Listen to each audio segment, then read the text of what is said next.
But Dylan Brown is Your best. him and Munster are the best sixes in the game right now, clear cut. Jerome I'd even Luai. have him in front of Jerome this season's form. Dylan Brown could potentially be, for me, outside of Pappy and Isaiah Yell, the form player of the competition, the three. And you move him into the centres. The thing is too, and playing devil's advocate, he actually didn't really go that bad at the centres, but why touch it? Like, you've got outside backs, you've got players that can play centres. I think Opchic's on the bench. Yeah. He's on the extended bench. I don't know if he was available last week because I think he got a bit of a concussion or Murata would have been or perfect an injury fit into there when he but was there. Murata Niokura wasn't part of it. Surely find someone. I know they've had heaps of troops go down, so they lost Hayes Dunster before the start of the season, Sean Russell in the first game. They've lost a fair few out.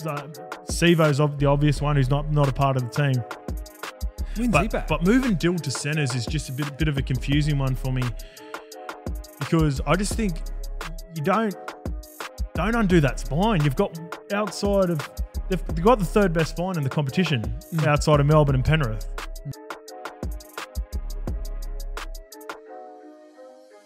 YKTR Sports Nation, welcome back to the temporary BSC content studio right now. Please ignore our current situation. We are getting our current podcast studio renovated, so we should be good to be back in there by next week. Joined as always by my good guy, Skipper Scope. What's up, baby? How are you? One step backwards for 3 steps forward, eh? Come back and it looks like a startup podcast.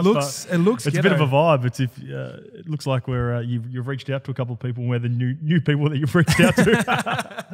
I've got a guy flying up here from Melbourne to interview me too, and I said, "Oh, don't worry, we've got a content studio downstairs. I don't think it'll be ready though, so it is what it is." All right, guys. Before we get into the Steady Freddy ad.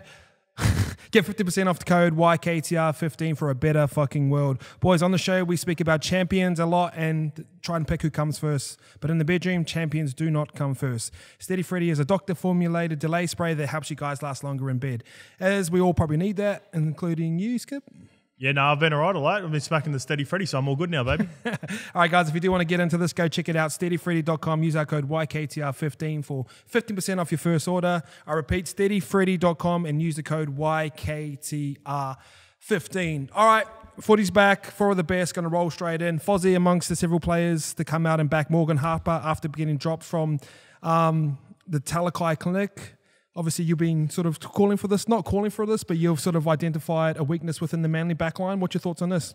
Yeah, it's a tough one.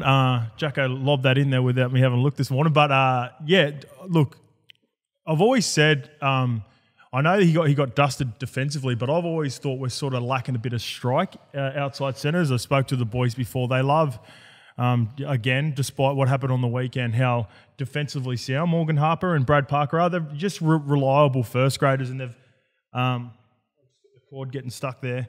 Yeah, they've done a really good job over the last couple of years. But I found in particular in big games, we're just sort of I feel like we've been lacking. And when I say we, Manly has been an ex-Manly player, feel like we've been lacking a strike centre. And what that does, not only again with the ball, but it puts stress on the opposition, where I don't think outside of sort of what Turbo can come up with when he plays, and then even Gaz and Sabi, as good as they are and as good as it looked last year, I just think we're sort of just missing a strike outside Turbo. One guy that I've been calling for, who's been named this week, is Tolu Kola. You can just see when he gets his hands in the ball. Something's about to happen, isn't it? And it just puts a little bit of stress on the defensive line. And then what I've always said about that, and I talked about it last year with Moses Sully as well, is what it does, it can sort of fatigue a team in a way when you've got someone like, if you're putting a dent down, or when he come onto the field, he ducked under, I think it might have been Talakai, obviously, if they were face-to-face, or Moisa defends on the left edge with Talakai, just ducking underneath, getting a quick play of the balls. Therefore, if you're retreating in the defensive line, it makes it a little bit harder to get in and take those carries, or get in position for good ball. I feel like you got to match athleticism with athleticism. So if you look back to the Origin last year, Latrell, Tommy, they're putting on clinics. Soon as someone like Hammer come in, Great point. Yeah, he matched up perfectly with them. And defensively, because they've got speed, they're not scared of getting done on the outside. Yep. So if you looked at someone like Harper against Talakai, who put in an absolute clinic, he could take him outside, he could take him inside, he could run over the top of him, he could draw and pass him as well. So if you got speed, you can sort of give up your outside a little bit and chop him and get that inside leads tackle. So, and I thought he sort of locked him up a little bit better, didn't he? Yeah, well, it still looks a bit green. I think obviously helping, there seemed to be like a real strong wind that we'll get to in the Manly Sharks game that favoured both teams going that way. Heavily. So he did come on in the right half. I want to say that. But I thought he does look very green. He comes up a fair bit. He's sort of, not in line with Ches sometimes. But what he does is he backs himself because, like you said, with that speed factor that he's got, I think he could be a real mismatch. And I just think the more reps he gets, the better he's going to get. So I'm just less to do with what's happening with Morgan Harper. I'm more excited just about what Talakai could be. Agree. For Manly, so. All right, so Fozzie was sort of the comment out there as well. What did he say? There's also been rumours around Josh Schuster's management has come through and saying that Josh Schuster, as obviously they've gone to the Manly and gained, we want Schuster to play 5'8", which probably would have happened in the past. Obviously, Fozzie's come through and started to really kill it, staple part of their team. But how do you think they handled that?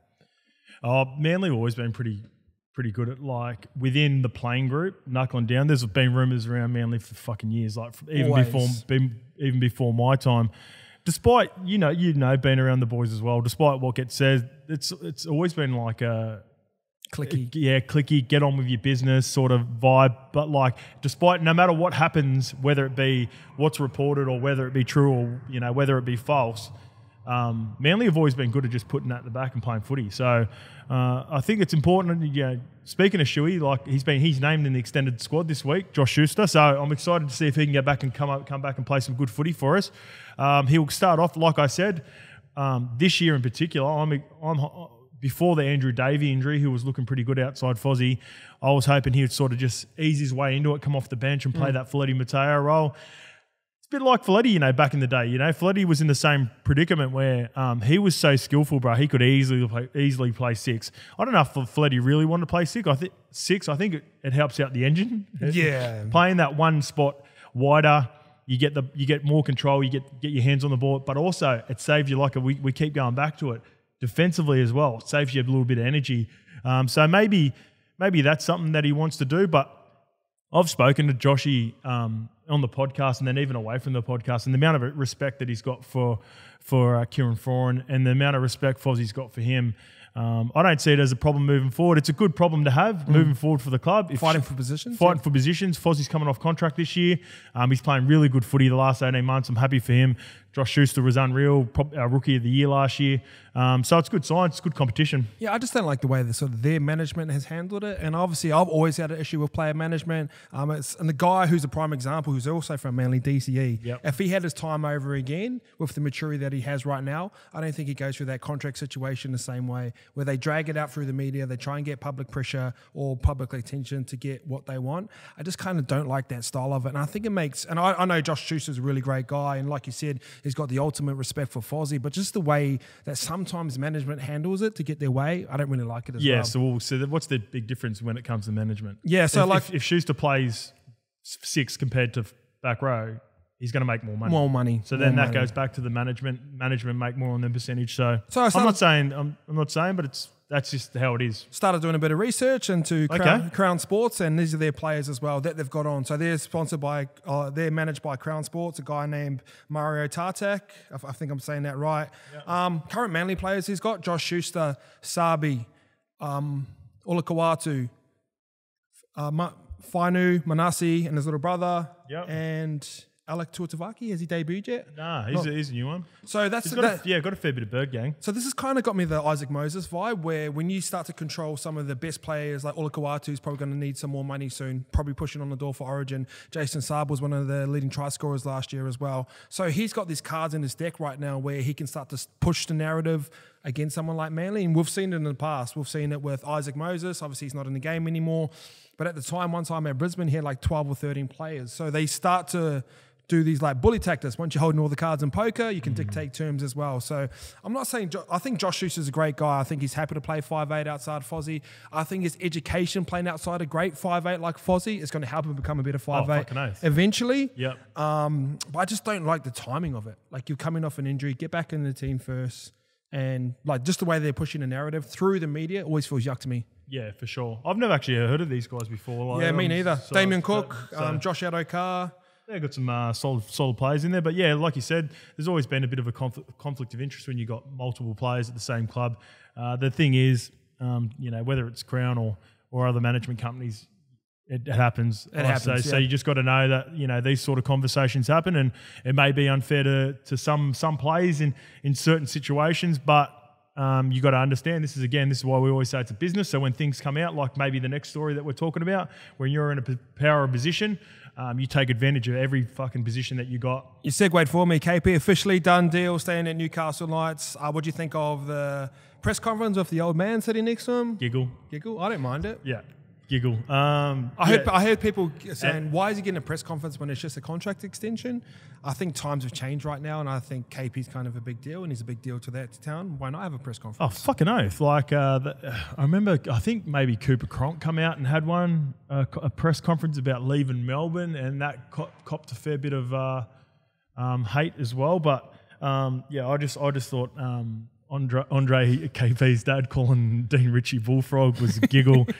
He's like, when he says this, so this is like those street smart Māori, like he knows who his nickname, he knows who fucking Dean Ritchie is. So it was a giggle to just sort of throw that little spanner in the works where it makes him look like he doesn't know what he's talking about, but he's a switched on customer. My dad's dealt with Andre before in the past, and I've dealt with him in the past too. Getting KP to play for the New Zealand Māoris a couple of years, and he loved Andre, and he's more switched on than what he was making out in that presser. So when you sort of know his personality behind the scenes, it makes it even that much funnier. And I guess coming back, the big thing that's come out of it is the text messages to O'Sullivan that were leaked, which was shit. Like, where does that come from to begin with? That's got to come from O'Sullivan, doesn't it? There has to be. That's fucking ugly if that's come from O'Sullivan then. And if he's willing to leak these text messages, and I ran into Kempy the other day. Me and Kempy were having a chat about this actually, because it just broke after the show.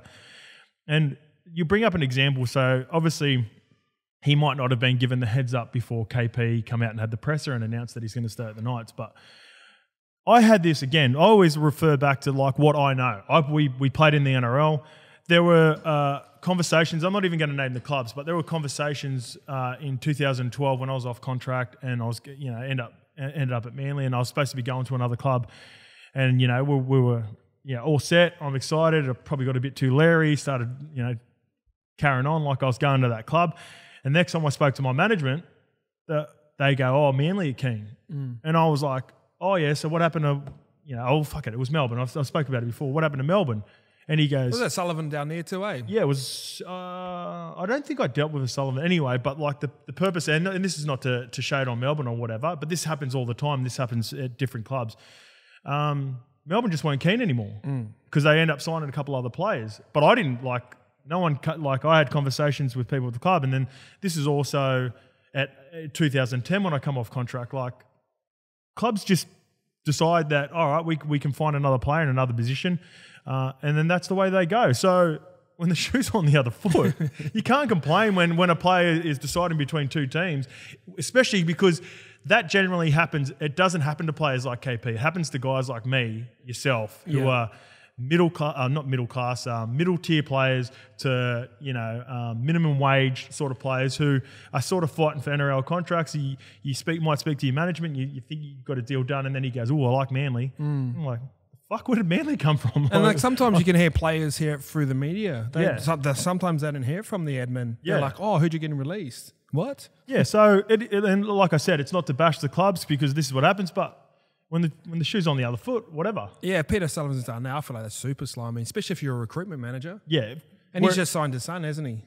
Sean O'Sullivan's going up to Ready. Oh, did he? Yeah. Oh, yeah? Well, he deserves you got your half at Ready. To be fair, he deserves a shot, but I don't know. A little bit confusing. All right, rolling on. Anything else on that? Is that all you needed to do? No, I just thought it was a giggle bullfrog. That got me. I was pissing myself laughing. Yeah, there's nothing when you what's it called? Lucky? Yeah. So that was a part of that story. That's why that one hurt the most. With the Melbourne chat, I was on Mad Monday with the Paraboys, and I was saying I was part of the Big Four. So yeah, it hurt when you get the call from the manager and they go, "Hey, Manly are keen." I'm like, I just told every cunt I was part of the Big Four at Melbourne. It's like you jagged the hot girl from the bar and you go back and tell the boys, "I'm going home with her," and you look over and she's walking out with someone else. She's gone. Ignore me back in the day. All right, Griffin comes out swinging at Daniel Tupou, saying no sin bin. I think his quote was, if that happened in Magic Round last year, he would have got 2 years in prison. Yeah, that was a good one. Which is a good little line from Hook. I really enjoyed that. What were your thoughts on the situation? Yeah, I've seen this a couple of times now over the last 2 or 3 weeks. Does it get worse when you watch it more? No, not worse. And I don't like, because Daniel Tupou's not that sort of guy. He genuinely got caught off balance, slipped up, and I love Tupes, man. So he's always played the right way. This is not an attack on Tupes, but outside backs and halves get refereed differently than what happens for the middle. So I've had a few issues with some of the forwards that have been sent for 10. In particular, Jaden Sewer stands out a couple of times. Hetherington. I even thought Junior Paulo was harshly done by in his contact with Brimo, because the thing is, because they're obviously heavier guys, they play in the middle, they hit a little bit harder.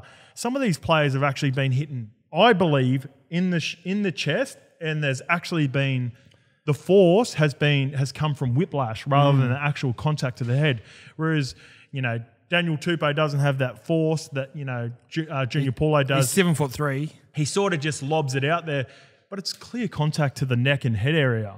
And he, to be fair, it favoured me because I had a live bet on the Roosters.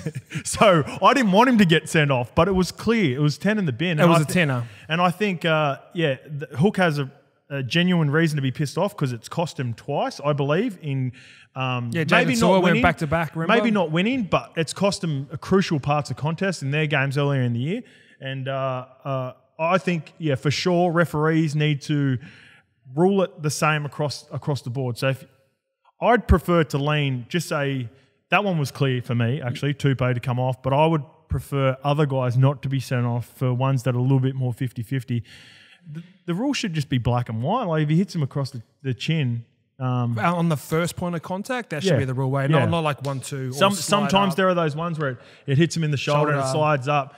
I seen one on the weekend. It's escaping me now. But, I just think they've got to be consistent across the board. And that's when, obviously, you don't get Anthony Griffin coming into the press conference and saying what he did. I agree. If it's the first point of content and it's above the neck, boom, see you later. But like you said, if there's a deflection in any way, shape or form, it takes away a lot of the force anyway. And a lot of the time you can see if it's intentional. Like you can see the boys like line up and go like that. Yeah. And I've been there. I've done that before. Toops is 7'2", so he was trying to tackle around the waist, but he's that tall that he fucking got him around the head anyway. Yeah. One little one in here. Storm put on an absolute clinic, put 70 on the Wilds on Anzac Day, one of the most dominant wins in recent history.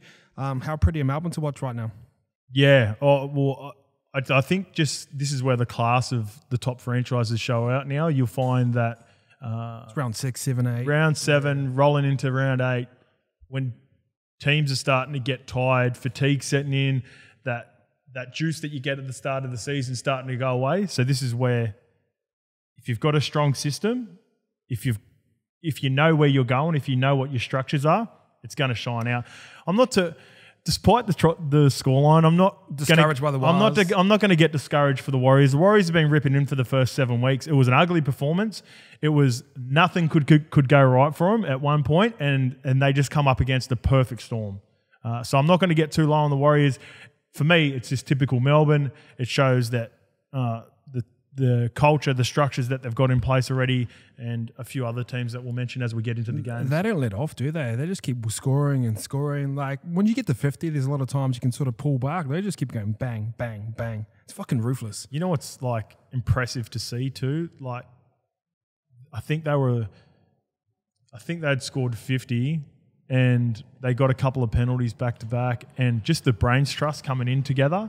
Cheese... Harry. Cheese was a part of it. There's like a 5 or 6 man spine at Melbourne, and they all have got no egos enough to they have a genuine discussion every time they kick it out. Like, where do we want to get? They even have Nelson a part of it, because obviously Nelson is their layman. layman as in he lays the spot, the part of the field that they want to get to. Yeah. And then Jerome and Munster will have their say, and Cheese gets in because he's going to be the one that maybe potentially takes that second carry and gets him a quick play of the ball to get him rolling. Just so impressive, man. It's a impressive system, and you know enjoy it while we can. Like this, we're in a purple patch of Melbourne Storm, and here's a question. Melbourne Storm now, spine versus the OG Big Three. I'll give you Garrett Widdop. Do you want to say the spine now? Because I feel like I want to say that too. Nah, I've got too much respect for the OGs. I'm like that too. Like put the past on the pedestal. Yeah, a little bit. Everyone does a little bit. Yeah, I appreciate the longevity of how long they've done it for. As good as this group can potentially be, they're more fun to watch though. They are fun. They're completely different style of footy. They're not as there's nowhere near as structured or Cameron Smith, Cooper Cronk dominated. And then because like as good as they were, I don't remember them pumping sides like this. I just remember them grinding the fuck out of Obi on a couple of ends of them. I did a couple of times down at Melbourne, so I know what it's like firsthand. But yeah, mate, as I don't know, we can be on this conversation forever. Yeah, we could go back and forth. Cameron Smith's the best player ever for me in my eyes. So it's very like I'll pick him in the team that he's in. But he also played with the New Brigade a couple of years ago when they were bringing Cheese off the bench, and I reckon the side. I reckon the side that won the comp last time would beat the side that won in 2012. And did they have GI in that team? No, he had left. Okay, they got the Bulldog. That team where they had GI. It was kind of the grand final when that was unfair. Yeah, over the salary cap though, respectfully. Yeah, true. Yeah, so who knows? Yeah, Melbourne, good to watch. All right, guys, before we get into preview review, this fucking podcast is brought to you by Manscaped. Sweaty Sack season, summer is approaching. It's time for you to prioritize the comfort of your crotch. That's why the kings of the crotch comfort, Manscaped, has spent 2 years designing the most comfortable boxer briefs out there. We've actually got a couple pairs in the office, tried them on, do feel really, really good. They've even trademarked the jewel pouch, so you know it's serious. That is serious, isn't it? Yeah. I like to trim the Travis Burns too down there. You know, you get a little bit hairy. What, down in the side part of the thigh? Yeah. Can you start trimming the back part of your triceps? I think it's time to invest in your family jewels. So I think a lady just died over there. Or was that Simi laughing? I think it's time you invest into your family jewels, so you let the bulge breathe and get 20% off plus free shipping using our code YKTR. That's our code, is it? Oh, no, it's my code. ICE/or Scope SCOPE. Jackson hasn't put his ad read in, so he'll be in trouble a little bit later. I know. All right. Family Jewel's been trademarked. New boxes out. We've tried them on. Super comfortable. Yeah, they are comfy. So thanks to Manscaped for the continued support. Preview review, Sharks versus Broncos. Sharks last week. Really weird game. Obviously, Talakai put on the first half clinic. Started to leak points against Manly. What were your thoughts on them? The Sharks? Sharkies. Yeah, sorry, because Broncos are at home. I thought we were going to start on the Broncos. Threw me off a little bit. But yeah, Sharks, really impressive first half. Like I said, the wind obviously played a factor. I haven't had a chance to speak to the boys, but the team that had the wind at their back was flowing. You could tell by the way it was kicking. But probably the best half of footy by an individual that I've ever seen that I can remember. Can you remember anyone else? Nah. What about Hainsey in his prime? Or Benny Barber or something along those lines. I feel like Paps might have had one a couple of years ago, but did he score 4 in the second half? But Paps 3 or 4 in the second half against the Wires again? Yeah, because we're in the card game. Yeah. Paps, calm down. Yeah, maybe Paps having a second half of Doom. Who did? Addo-Carr. Yeah.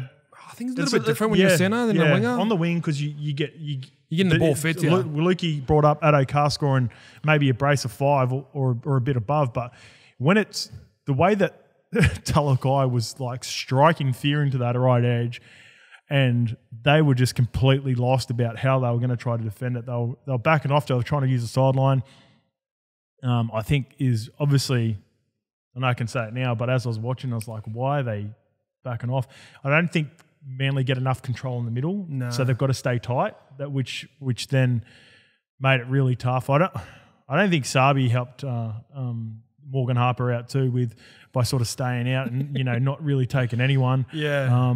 But yeah, on Talakai, that was so impressive, man. Like that's a formidable left edge. Ronaldo Mulatalo like if you give him a one-on-one close to the line as good as Talakai's been, he's a problem against most wingers in the competition too. So coming up against our boy Katoni Staggs this week. Yeah, this is the main lineup. Broncos last week were really good as well. I really enjoyed Rendiggity, sort of the little general come through and put on a kicking clinic for the boys, scored a try as well. So he's really good. After watching, both games and seeing the interview, I read it down just because I just wanted to get it right. So Katoni Staggs was interviewed by NRL 9 after it, and he said he's going to back what he can do, and he said he's going to give Talakai a run for his money. So that's going to be such an intriguing battle. Who's the better centre right now? Katoni Staggs for me. Yeah. Centre? Right now. Right now. After last weekend, right now. As good as Talakai's been, I've seen it for 3 weeks. Again, I've got to see multiple occasions, and even though he's been injured over the last couple of years, I think a pure centre, but it's, it brings us into a really curious origin battle that could be forming if one of the players are out. I think it could genuinely come down to who doesn't play for Origin, what position, who ends up getting the job. So what I mean by that is I was discussing with a couple of people over the weekend, and I was Katoni's the guy. Katoni's first reserve. But Katoni plays on the right and Talakai plays on the left. So if it's Latrell that could miss out, maybe it's Talakai, man, that gets the job on the left edge. Just a pure left If centre. he continues this form for the next 2 weeks, just because he's playing on the left edge. Playing myself throughout the years, I always found that there was a little bit of a transition. Some of these guys, man, they're obviously way more talented than what I was, and they do practice it at multiple positions. But Katoni's a premium right centre. So if Turbo's the one that ends up missing out through injury again, and it's the right centre spot available, then obviously I'll lean towards Katoni. But it's so good that we get to see him go head-to-head this week. Yeah. Can't wait. Yeah, I think centres are one of the positions that have really come back into favour. I remember early 2000s, they were great battles to watch. Hodges versus Tonga, but that battle. Jamie Lyon. Yeah, all those ones Matt were Cooper, mad. Gaznia. That was fucking the era, man. Jamie Lyon was, and I think it's coming back into the era along with really good 5'8" as well. So, and just a straight out and out centre battle. I think Katoni Staggs is probably the only one guy in this competition who can physically match up with him. Probably got a little bit more speed. If Katoni can palm him off like he's done Ewan Aiken and Josh Mansell in the past, it's going to be crazy. So really looking forward to that battle. Obviously, Sharks going to be heavy favourites in here. Where are you going? Yeah, again, because I've written down the first 20 minutes, man, are going to be fucking... You're going to get your bang for buck in the first 20 minutes. Obviously, leaning towards the Sharks still because just off the form line this year...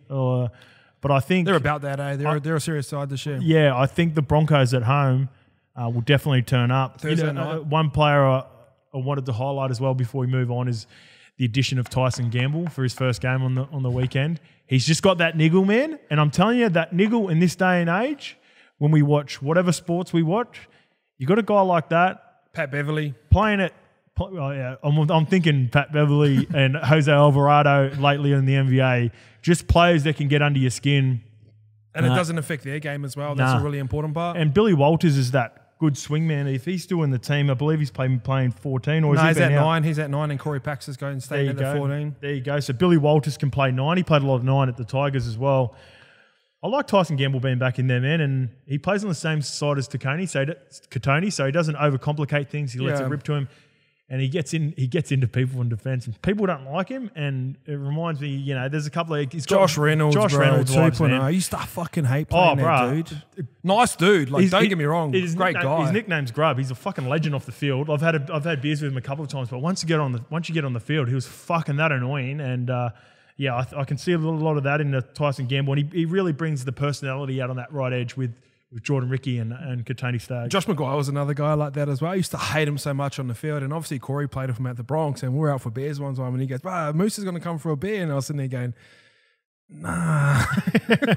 He's actually a good dude, bro, when you meet him in person. But Sorry. I just realised too, as I was going through, Ren's been playing on the right edge. Tyson Gamble's been on the left edge, but he played right edge with him last year. Hey, shout out to Tamari Martin coming back as well. One of the great guys and one of the great comeback stories, and looked good too. Yep. I watched you watch his interviews after? No, I didn't. Bro, just the hoariest little dude. Eh? I was just happy he wasn't putting up them spiral bombs. Eh?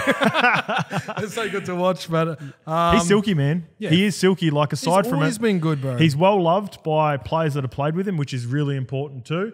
And when you've got a guy like Tyson Gamble in the team who's not the best ball player, he's more of a fucking get in your face sort of guy and run the footy. It's important to have a guy at the back that can play, that can strip them. Yeah. He's still, you can still see he's a little bit off, obviously, with his first game.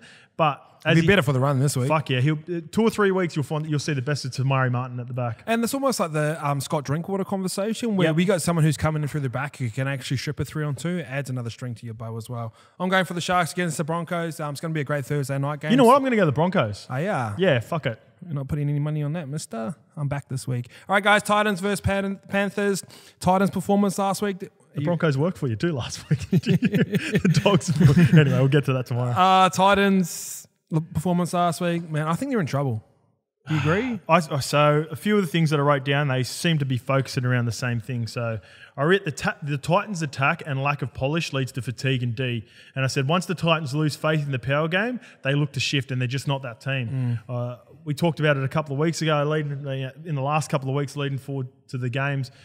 Brimo is more suited to fullback. They've looked like they've made that decision. They've moved Brimo to fullback. Yeah, Will Smith comes into the six. I like the addition of that's the what's the word? Balance? I'm trying to. For Will Smith being a part of the team, that's where he comes into play. I'm trying to. It's still escaping me. Fuck it. But yeah, the beauty of having a guy like Will Smith in your squad, so he can come in, he can play 14, he can play 9 at a pinch in a game. But also, if things aren't seem to be working in the halves, or you need to move things around to get your players playing the best possible positions. Obviously, the addition of David Fafita playing in the centres didn't help. Do you reckon they seen Talakai putting on the clinic and they go, yeah, do you know what, we're going to throw you out there? I actually thought it was a good idea before. I wrote down at the start of the game, I was going, fuck, this could go either way here. Yeah. But, yeah. Defensively, just got caught out, didn't he? Yeah, he got caught out. And I don't know if they would have trained at it. I think it might have just been a late decision because Phil Sammy went out late, I believe, and that pushed the erratic Paddy Herbert to the wing outside of David Fafita. So it is concerning. You're right. When I watch the Titans, I'm looking for the last couple of weeks. I've been watching their games, going, fuck. Do they have the roster to fix what's going on here? I don't think they do, bro. I need to see it. Like I said, I've wanted to see. They're a momentum side. I've wanted to see Brimo at fullback, and then see what that provides, because at the moment, with a steadying influence of a guy like Will Smith, who stepped in for who did he step in for? Toby Sexton? No, Brimo at the start of the year and played 6 for him and played all right in that game against Parramatta. So I want to see what that looks like with Brimo back at the back to his preferred position. Will Smith will come in. I'm hoping, and be a steady influence. Whereas when he's been coming off the bench last couple of weeks, I feel like he's been trying to do too much too quick. Bro, people forget Will Smith played in the major semi-final at 6 when he was at Penrith, outside Sowie and that. So he's played in big finals games with Parramatta when he was fullback as well. So I know he's been a victim of his own versatility, but he's a more than capable starter. Yeah, and the good thing is they get to play against one of the better teams in the competition to get their form back in track, as the Panthers. Yeah, obviously Panthers, we can sort of harp on about them. Yeah. They're just at the point now. We just know what they're going to give you, don't they? But the thing I wrote down as I was watching that game, especially the start of the game against the Canberra Raiders, where there's a little back and forth, there's a little bit of niggle. They've got beef, them two teams, though. Yeah, they do, and that goes back to the Crichton Tarpany thing, which is still, I believe, a big thing in the Canberra Raiders club. But I wrote, the niggle actually got him into the game, Panthers. The hardest part for the Panthers is to be keeping them motivated, I believe. You've got, they're beaten teams by playing 20 out of the last 80 minutes of games the last couple of weeks, where they sort of get their shit together in the second half. They fuck around for a little bit. They're not like that polished, but you know it's coming. They know it's coming. The opposition knows it's coming. As a fan, you know it's coming. Like, they've had 20 to 22 point head starts, and they've only been up by like 4 to 6 in a couple of these games at the 50-minute mark, and not one time as a punter or watching the game thinking about that line going, that line's not safe, man. They can string together tries so quickly.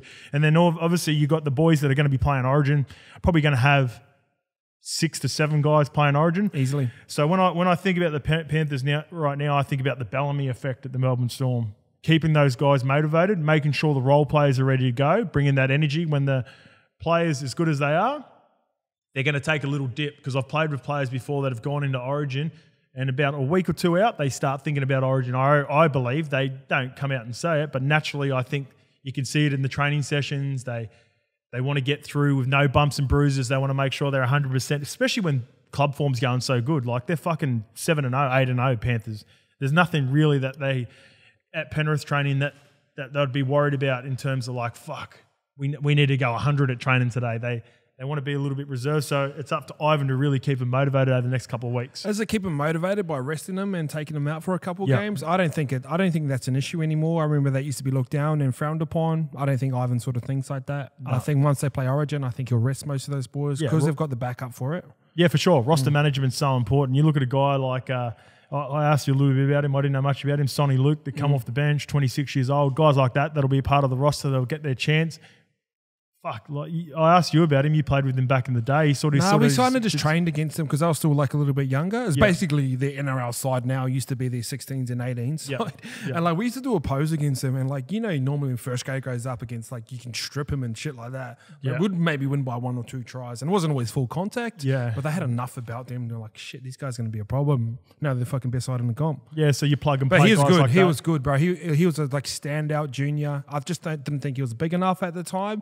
But I think the game's gravitating towards from the big guy and moving towards smaller people. Yeah. Like look at all the smaller fullbacks that are. It reminds me of early 2000s. Centers are important. Small fullbacks are back right now. And that big sort of prop like your Clemmer, your Jared, you want to be more so like lower to the ground, mobile, your Adam Fanua Blakes, your Payne Haas. I think the game's changing away from big and defensive. That's a great point, because I was thinking about that on the weekend. I was like thinking about a guy like myself. I was like, I don't reckon I'd be able to play in this league, because you've got to be low to the ground.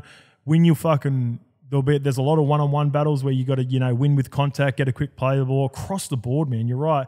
And even those smaller guys like Pappy, Dylan Edwards, these guys, they're not big guys, but they don't get ragdolled anymore, man, because teams are so fatigued through the middle, and the games are that quick that they can just duck and dive and get under. And would have been interesting to see Pappy maybe 5-6 years ago when it was just probably even earlier when Melbourne was wrestling. He would have been playing for Melbourne maybe, but it would have been interesting if that type of fullback was there or not. Do you know what that reminds me? Someone like Bevan French should get back over here ASAP. Go to a Redcliffe, like sign a 1-year deal, go for cheap, and then he'd put a clinic on. Yeah, because I look at guys similar to him, Dane Laurie, Campbell. That's good.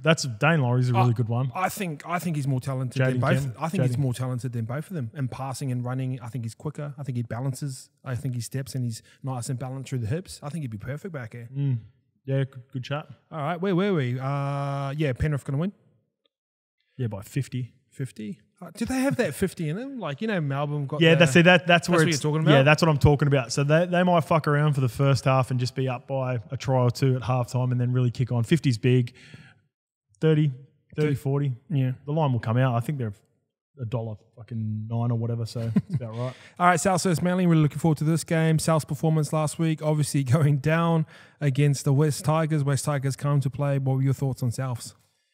Yeah, Souths are a bit hard done by. I think everyone's feeling the vibes of the West Tigers at the moment. I thought they had a couple of rough causes. Despite how good the Tigers played, I'm impressed by the Tigers, and we'll get to them in a little bit.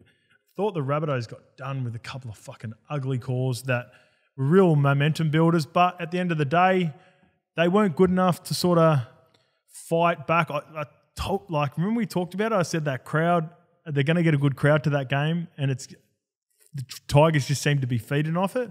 I think there was a couple of occasions where when they fought back, the Rabbitohs, I think they expected to go, all right, the Tigers are going to drop away here, and the Tigers just aren't that team anymore. Like they're gonna keep fighting. It's an interesting battle coming up against Manly because I sort of see them as the same teams at the moment. They're a little bit good 2 or 3 weeks, have the week off, or come up against a team that just really ready for the contest, and then they're a little bit off the mark. And when I look at Rabbitohs and Seagulls, they've been strong teams for 10 to 15 years. They've had ebbs and flows where they've gone down and had probably not as good as seasons, more so to Manly. But there are a couple of little weaknesses on both teams that other teams are exposing. And Yeah, edge D, right edge for outside, even before this week when Talakai did a number on the Bird Gang. And Souths through the middle, they can't complete to save their lives. Like their completion rate, and that's fatiguing the middles, and teams are able to put points on them. And yeah, it's going to be an interesting battle. This, like, I honestly can't get a read on this game at all. Like I've got no idea who's going to win this game. It'll just be who makes the least amount of mistakes, I reckon. Yeah, I think the way Ches bounced back from that second round and the second half last week, and I thought Fozzie was great in that game as well. So they've got the right leaders there. I see Tommy on the sideline, so he can't be too far off. I think Turbo was always supposed to be about 6 weeks. So round 3, did he do it against the Raiders? Yeah, about round 3. So, or maybe even round 4. He's probably a week off, I reckon. And I thought, I think Garrick throwing that pass over the top. I don't think he had that pass in him. With that was nice. Well. Yeah, that was a nice ball. So maybe that gives them a bit of confidence, but they just can't miss the jump as well.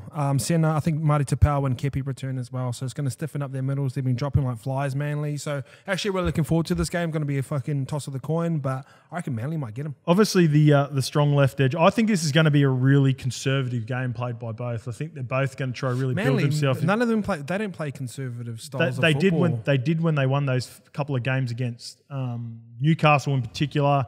They wanted to kick well. The conditions obviously played a big part, but based off what I'm interested to see how this battle works on the left edge too, because looks like Tane Milne's out for. He got suspended for that hit on Dane Laurie.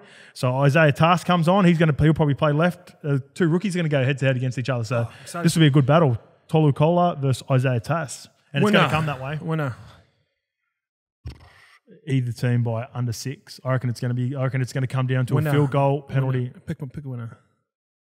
Either team by under 6. Like what? No, that's where you can gamble on that. Bird Gang by 1.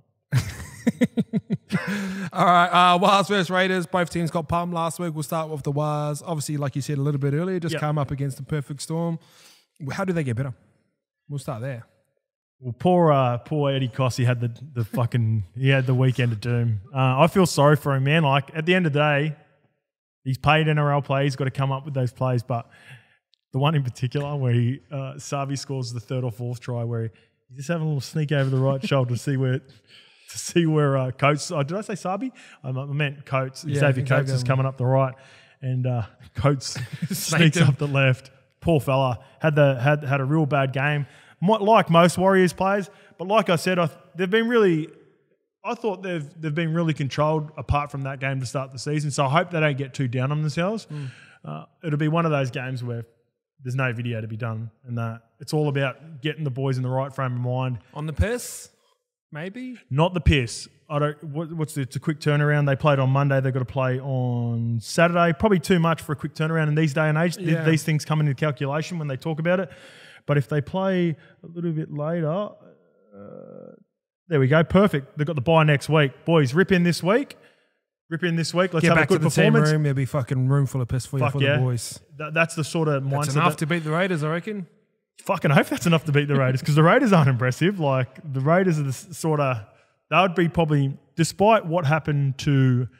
They got a bit of a touch-up at the back end, but they were way more competitive than what. Actually, both teams were pretty competitive in the first half and got blown out in the second half. Yeah, but Melbourne were just that was just crazy, that second half. And I think we're at the point now where if you look at all the great halves right now, so I think the rolling stats of Cameron Munster. Cameron Munster is running between 12 and 14 times a game. Yep. You look at someone like Nico Hines, who's regularly getting over like 100 metres. I think Sean Johnson, when you look at in terms of skill level, next to Sean Johnson, next to Cameron Munster and Nico Hines, can he do anything that they can't? Sean Johnson? No, in my opinion, he can do everything. His just running game isn't what I like used to be. That's it. Yeah, you're right. But neither there's someone like Jackson Hastings. If you had Jackson Hastings and Sean Johnson next to each other and go, who's got a better running game? If they both started running, who would you say? You'd go. I'd probably still have Hastings. Yeah, at this day and age. Bro. I disagree. Yeah, because I like the way Shawnee's developed his game. That's all right, but like I think it's a pick your flavor sort of vibe with it. Where Shawnee's developed more into, he's got Chanel Harris-Tavita, who's a stronger runner than what he is at this point in his career. Like he's just a bit older now. It's a bit like you still got to run. You still got to run. Yeah. Who's the best halves? Nathan runs the ball. Yeah, Nathan. Yep. Who's the second best? Jerome Hughes right now. Yeah, Jerome and even Mitchy Moses is running the ball really well. Runs the ball. Daly Cherry Evans runs the ball. Yeah, like I think that sets up all the other parts of your game. You don't expect them to take all the carries all the time, but I'd be trying to set them around 8 to 10 runs a game. Yep. And like even sometimes Ivan used to say first set up shape, but shape to run. Yeah, and get a run early. Get a run early, and it kind of sets you up. And then sometimes you get a cheap shot, or you get into the game early. And the way sometimes I used to get into the game was get deep into the line and someone used to hit you off the ball and you're like, all right, cool. Yeah. It's kind of like a shot of coffee. Like, I'm ready to roll right now. So the hard thing is when he's trying to navigate a team around the park, sometimes you get caught being traffic cop, going like, get here. And that's the beauty of Nathan Cleary, where he can do both. He can go, all right, get us to this point, but then here's my chance to run as well. Yeah, it was funny you said that because I was thinking about that. When I was watching the Roosters game on the weekend, which is the next game, before just quickly, Sammy Walker does a really good job of that, man. For a little guy and what he copped last year, he really digs into the line. He did it really well in the first half and he dropped off in the second half, which actually let him down, I reckon. But yeah, it's a good point about the same thing as Kerry. Like once he starts running the ball again, like everything seems to open. I had a coach who used to always say, good things happen when halves run. Yeah. And if you look at all the good sides right now, all the halves are really good runners as well. And it's probably what makes Melbourne more elite than most. Yeah, and you'll definitely get that on the opposite side because Jack White, he well and truly runs the ball and he's going to be coming at you. Raiders on paper should win this, but I'm not convinced, man. I'm not convinced. Yeah, I'm obviously just looking from the outside in. There's something missing there, and for me, it's just culture. I think Ricky's starting to lose the changing room. I know he's still going to be safe for a job and stuff like that because of his history and stuff like that. Just something needs to change here. I don't know what it is. They're 15th, bro. They're 15th. Oh, maybe he does go then. Maybe he is under pressure. I'm going to take the Warriors to bounce back. Yeah, I'm going Warriors as well. Warriors bounce back. Nathan Brown, tell the boys we'll get through this game, get a win at home, treat ourselves over the weekend, bye next week, 3 days off, see you later, come boys. back refreshed, fuck off video this week. Yeah, get up to the Gold Coast, turn your phones off, get about, and then we'll be sweet. All right, Dogs versus Roosters. Dogs performance last week, obviously in there pretty early, had a couple tries up. Couldn't quite get the win done. What do you think? Thoughts on them? Yeah, start was grouse. Just that they forgot how to win. Anyone can start a game out, eh? Yeah. You got to have those energies. It looked like once it got to the point, they looked really nervous at the back end when Broncos started to come back at them. And you can sort of, I get a feel for it. I always like, this is what I talk about with body language and live betting. You can sort of look around and see, who's the guy. If the guy like, a guy like Josh Jackson, as good as he's been for the years, he doesn't seem like a big talker. He's a lead by actions guys, which are good.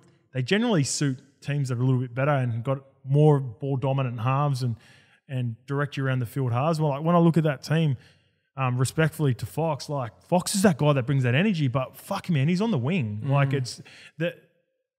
There's no way the fucking right side winger hears what fucking Fox is saying. You need I was just about to say that too. You need guys in the middle. You need your halves, fullbacks. You need those sorts of guys pumping up the team. And Bulldogs are just lacking that a little bit. And you brought up a good point with Melbourne. When things go, you get the four of them all in the brain trust, and they're spread out across the field. So you don't have to look too far to your right or left where you've got a leader there. That's not afraid to tell you what to do. And Addo-Carr's that guy, but like you said, you can't shout 70 metres across the field. Yeah, he's their most experienced. Oh, maybe he could, bro. Origin. He's pretty loud. Yeah, he is loud. He is loud, but I doubt he was doing that at Melbourne. Should we get Simi to give him the speaker for give him the microphone down there? Are you on this game, Geordie? Yeah, Roosters, 5:30. Ooh. Again, though, let's move on to the Roosters. Not as convincing as years past. They're not having that same effect through the middle that they've had in years past. What they used to do is used to have real short passes. They used to be really nice and direct. I heard it in the commentary across the game as well. They're going way too lateral against a team like the Dragons that wanted him to do it. And it makes it look worse because they're on that field. You know how it's like a big circle field? So when it goes lateral, it makes it way more obvious as well. I fucking hated playing at the SCG. I keep saying it every time I watch the games. I had bad games on the field as well, which gives me a bit of PTSD. But what did I say? Did I? PST, post-traumatic PTSD. stress disorder. Yeah, I said it the right way. Yeah, the Roosters aren't convincing, man. The Roosters aren't convincing, and it's still early. There's a bit of a rivalry, but yeah, that's what I mean. Like they need to get the shit together soon. For me, soon, yeah. Nah. Robbo said week 10. It's now week 7. It was concerning that they had shot for shot to begin the game. Yeah, Dragons get the ball. Dragons played a real conservative game, and by that I mean obviously not finishing off their sets and getting tackled in the middle. But what that did was it put stress on the Roosters to come up with the big play rather than giving the Roosters a 7-tackle set. They got stuck in the corner, they amped up, and by plays 4 and 5, the Roosters were trying to do too much rather than they were the key team to build into a game and kick to corners and whatnot. So I just think they're a little bit off. They're still figuring themselves out. They've got a bit of a hangover from last year's effects, I believe, that's had on some of them. Teddy's been a bit off the mark as well. Yeah, do you know what he has? But then he's still racking up like 300 meters. Bro, but he's everywhere, but it's not effective. Yeah, I agree, It's not as effective. So what he's trying to do is, I think he's trying to force his way into games. And another guy who's trying to do that as well, I believe, is Jack Whiten from the Raiders. They're such good plays and things aren't going for them at the moment, and they're really trying to force it. But what they need to do is they need to get other people chipping in and helping them out. And who was it though?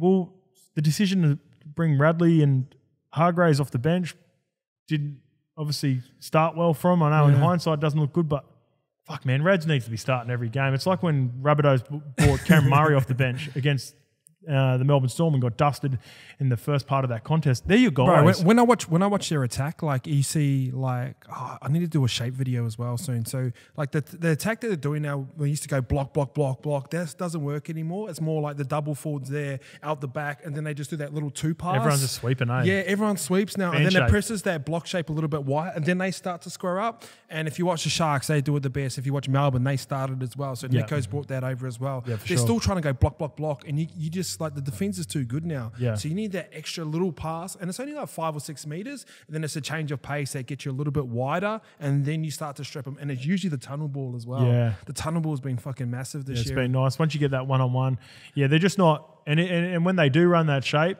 back in the day, their bread and butter, Boydie Courtner, short.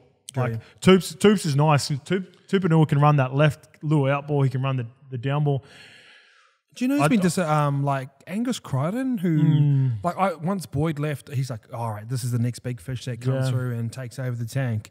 He's been coming off the bench, like hasn't been getting the clean ball that he normally gets. Normally he would have maybe scored 2 tries by now through line breaks, trying to run over the fullback. You just kind of really haven't seen that from him. Maybe it's just a knock-on effect from the whole team as well. Because if Teddy's down, they're putting themselves under pressure, man, in games for sure. They're turning over uncharacteristic ball that they haven't done in the past, and they're getting themselves in positions where they're under the pump and they're having to chase games. They've had to chase games now. It feels like 2 or 3 games that I can remember off the top of my head. Still sitting in about 6th spot as well, so I'm not too worried right yet. I heard Robbo say, we've got a plan. So yeah, I hope he's got a plan. Hey, he's got the runs on the board, man. So if he's got a plan, I'm going to believe it. But I want to see it by about week 10 before they get an Origin. They start losing players through them. Who makes it an Origin? Just Teddy, I reckon, at the moment. I think Rads will be thereabouts. Radley will be thereabouts. Not with Yao and all that there. Angus Crichton will be 50-50. Not with Olakuatu and that the way they're playing, I reckon. Maybe even Talakai, Jake's at bench spot. And Lindsay Collins will play for Queensland. Yeah. So maybe two max, which would be good for us anyway. Prediction? Yeah, Roosters got enough to beat the Dogs though. Under 12? Like 1 to 12? Yeah. I think so. I wouldn't be surprised if it's tricky. Yeah, I think so. All right, Eels versus Cowboys. Eels' performance last week went up against the Knights. Knights are obviously. Yeah, Knights are Knights. That was one of the lowest performances I've seen in a minute. What's your thoughts on Eels? Yeah, Eels are showing signs of a good side now, I believe. Can we address the elephant in the room? What's that? Dylan Brown going to centre? Oh, I was going to mention that. Cool. Yeah, I was going to mention that. I don't think it does I always stick up for BA. I love BA. Brad Arthur, I was coached by him. He helped me resurrect my career, moving from Para to Manly, getting me over to Manly. I just don't think it does not only his team, he's doing his team a disservice, but he's doing Jakey a disservice at the moment. I think he's sort of, he gets hammered, bro. Like, and I know these things shouldn't come into it, but with a young guy who's trying to, build his confidence, I believe Jakey can play first grade at, you come in of certain players out. But Dylan Brown is Your best.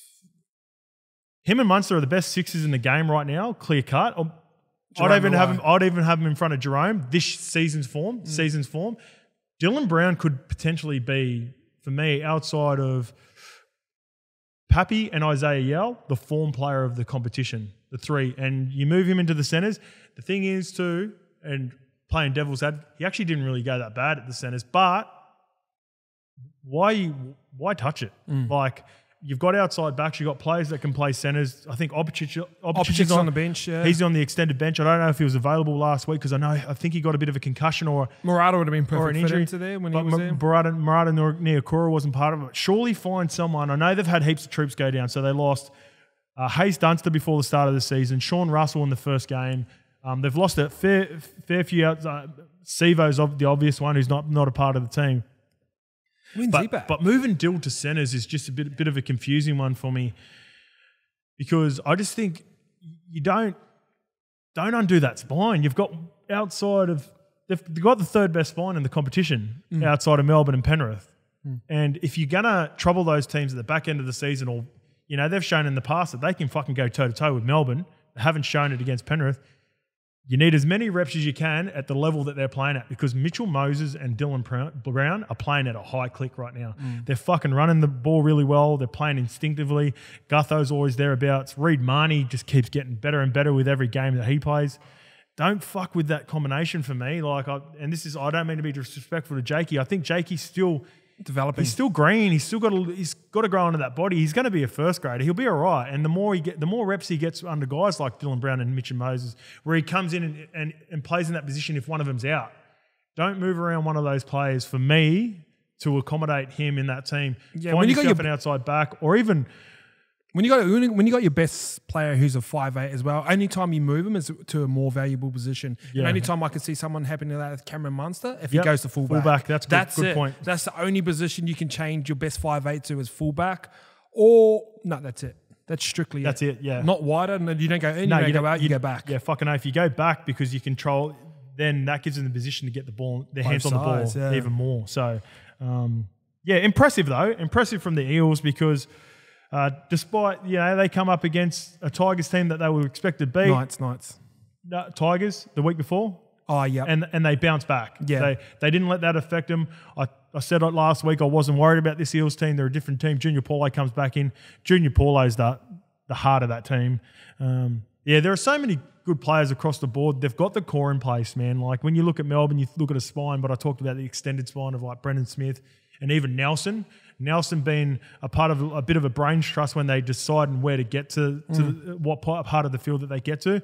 I think Junior Paulo is well and truly that guy for Parramatta. And then what that does is it opens up for Brownie to come through. All of a sudden, his fucking little tip-ons and out the back look a lot cleaner and sharper off the back of a quicker play the ball. Yeah, that's important. Regan Campbell-Gillard. Tough, yeah. He just he knows what his role is now when Junior's there. Isaiah Papali'i. Unreal. Yeah, unreal. He's good pickup for Tigers. Fuck yeah. Tigers got a few nice pieces next year. Jeez, you jumped shit quick. Yeah. All right, the team we've jumped on. We were bagging them at the start of the year. The Cowboys currently sitting at fifth spot. They've been unbelievable. Man. Pumped the boys 30-4. Pumped Titans 30-4 last week. Scotty Drinkwater, I've been a fan on him for the last couple of years. Put on a clinic at fullback. My preference, I prefer him at fullback right now over Hammer coming back in as well. You got to find a spot for both of them. Do you agree? Well, let's touch on the game last week against Titans. Let's get into that. Like, Hammerso's got to be in the team. Just no one else has played bad to drop him, eh? No one else has played bad, bro. Val's in fucking elite form, 2015 form, where he wants it bad. Pet's silky. Tuolangi scores tries. Tuolangi's a good finisher. Kyle Felt's the OG up there. Outside of Pet, their combination, their veteran presence on that edge is just like it's suiting Chad Townsend really well. I think they're the second best defensive team, bro, right now. Bro, it's crazy. Drinky's got to be in the team, man. I wouldn't be surprised if the Hammer comes back, he goes back to fullback, and they put Drinky in the 14. Yep, no, I can live with that. Yeah, and the one thing I was thinking about the Cowboys, and this is where I feel like they're starting to turn the corner up there. You can tell they've turned the corner. When I was talking about those teams in grey area where I was like they can't afford for something to go wrong. The fact that Nanai got sent for 10 in a crucial part of the game where it was sort of the game was in the balance. And they're still, They've got a lot of belief in each other and their systems and the coaching stuff, I believe, and that showed out in the time that Nanai was in the bench. And I think they're on the up, man. They're trending up for sure, the Cowboys. I wouldn't be surprised if they fuck around and stay there around that 5 or 6 mark throughout the end of the year. Especially because, like, when you look at their team, you talk about Origin as well. As good as they've been going, no one makes it.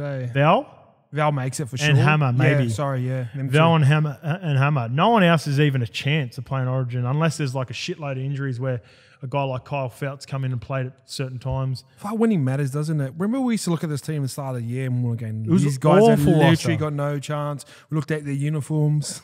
Me and you are big on uniforms, especially when they're winning and losing as well. You're like, these guys got no chance. Here they are, sitting in 5th, second best defensive record in the comp, and Scotty Drinkwater putting on clinics. Yeah, Tommy Dearden's been awesome. And Chad, man. Like, he's a good little anytime jam, old Tommy. Yeah, he is. He's little ducks in that. First try scorer jam as well. All right, Eels versus Cowboys. You got Lukey looking on it. Yeah, where we at? Eels at home. I'm going to go Cowboys. Just for a giggle. Just to push you guys off in here. All right, guys, before we do continue, this podcast is brought to you by EarnU. EarnU is a fun way of combining the world of cryptocurrencies times gambling. Pick your tips for the weekend by joining the round and have the chance to win some real money. And the best part is you don't lose money if you lose. I went down last week, but it is what it is. Join PB&J tomorrow, and you'll see where mine and Scope's bets are going as well. So shout out to EarnU for repping. Knights versus Storm. Knights, obviously, very shocking last week. We won't be having any EarnU money on the Knights this week. any crypto on that. This could be 80 points. Knights versus Storm. We've talked about both these sides today. Do you have any Gaggais out as well? Yeah, massive, because Gags has been unreal. Like Gags has been really good for. He's been one of the. I like this Simi Sasagi who comes on. He's been coming off the bench and playing middle for him. Yep. I like the way he gets his hands on the ball. He looks a little bit underdone though. I don't know if that's the reason, because when he plays with the footy through the middle of the field, it's nice and crisp and sharp, and players seem to find those little one-on-ones and can develop a quick play the ball off the back of him. He's playing centres this week. He did look fatigued. After I started watching him with the footy, I started watching him in defence, and he looked a bit underdone. I don't know if that comes where he just needs to get the reps of playing some footy, whether that comes, or if he's that guy.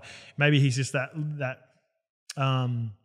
flary sort of guy that can come off the bench and play 25, 30 minutes. That's sort of who he is. But he looks like he can play the footy a bit, but this looks like a tough ass at home. This is a pick your own line style game. Again, 30 of the best. Like you go 39-2 versus Parramatta last week, and respectfully, I know the Eels beat Storm. I don't think they had the same attacking flair that the Storm do. This could be anything, bro. Yeah, I'm just looking who can... Who are you looking at? I'm trying to find something there. Yeah, there's nothing that really excites me about Newcastle. This could be... rolling off the back of a KP re-signing. Sometimes a lot of teams get up for that. And that's what I was hoping for on the weekend for him, and it didn't show any effects. So, yeah. Bit of anytime jam in this one. We'll talk about this tomorrow. We should have a proper crack of same game. Yeah. Same game multi for this with fucking... just a try-score-a-thon. So fucking Jesse crossed for one on the weekend. X took four of them. Yep. Manny took another couple. Justin Olam got his trademark fucking slam down. I had Jerome and Munster any time. And once Jerome scored that first one and the floodgates started opening up, I've gone, Prez is going to go over for sure here. All right, Knights. Well, obviously we think Storm's going to win. Roll into the last game. I think this is going to be a really good game. Little Sunday special. Yep. Dragons versus Tigers. Yep, Dragons' performance last week. Thought they're really good. From Benny Hunt was outstanding. Unreal. I think they're starting to turn a corner as well. Got a couple injuries as well. Jack Bird's probably the big one for them as well, but they've got backups in that position. What are your thoughts on the Dragons against the Roosters on Anzac Day? When I looked at this game, all right, Ben Hunt and Jackson Hastings are the perfect example where teams that we're unsure about that are lost just can't find those wins. Teams like Dragons and Tigers, who probably don't have as good as rosters as some other teams, have got the job done in the last couple of weeks. Benny Hunt for the Dragons in back-to-back weeks has been the reason that the Dragons have won, and Jackson Hastings for the Tigers. They've completely turned around the team in the last couple of weeks. It's been, obviously, Jackson Hastings was out at the start of the year, so coming back, he's only had the 2 games to sort of get into it, but even in performances where it wasn't happening for the Dragons, you could still see Benny Hunt had his imprint. The the bit that I love about Benny Hunt is at times he was criticised for his pay packet over the years at the Dragons. He's well and truly showing that he's worth that. He's worth that. Like you to secure a top 5, not only a top 5 half in the game in this day and age, he could play. He could be a top 5 hooker if he decided to be. He's such a important player for that franchise, and he's why I was so excited about leading this young new brigade that are coming through at the Dragons. I don't like to see what happened to Birdie for the opportunity for Talakai Moan to come into his own in that second half and get more time, but I'm excited to see Talakai come back into the team this week. Oh, they've named Birdie, but I don't think he'll play. No, his arm was in a sling after the game, unless it was a Dwight York, like he got a real bad Dwight York. But yeah, I think Talakai will start in 5'8", and I'm excited to see that. This is going to be a fucking, like you said, I'm excited for this game. This would be a couple of weeks ago. If you asked me Dragons and Tigers, it would have been fuck me. Yeah, I'm not even watching that. Yeah, I'm watching this game now. Yeah, for sure. Yeah, I love the Dragons as well. Like, sort of that one criticism they have is their tackle 5 options. I know Benny Hunt's always been the type of guy, and I've seen him win games on his own out by the Broncos when he's ran the ball and sort of stuff like that, when there's golden point on the line. He just doesn't seem the type of guy that values that polish towards the end of the set. You know what I mean? They'd happily like run it up and get tackled in the corner, which is still effective. I get that.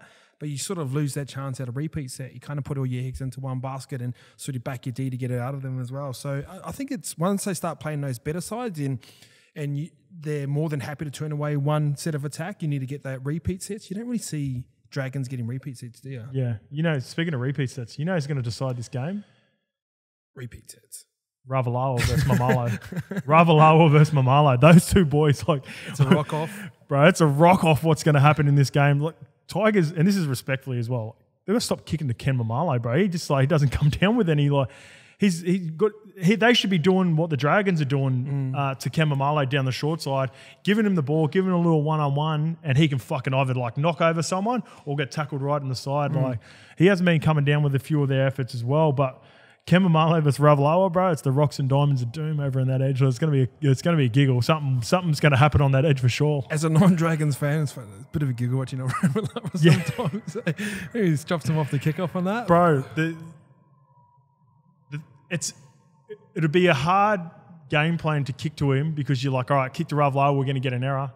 If he doesn't get an error, he's fucking skittling 2 or 3 people and running 20 meters, bro. So like, fuck, should we kick to this guy? I'd kick to him every day of the week. He's been good. He's been really good the last couple of weeks. So. I'd kick to him, but like landed on top of his head with pressure. Yeah. Then that's when you get the mistake. Bro, he's done a good job the last couple of weeks. So I have no idea what he's going to toss up this week, and I don't think the Dragons do. I don't know what the Tigers think they get. I don't think they know what they're going to get out of Kenny as well. So really enjoying the Tigers' performances at the moment. Yeah. Obviously, Jackson Hastings has been massive for them. I seen a stat on Roasties one yesterday that he touched the ball. He's touching the ball on average 96 times.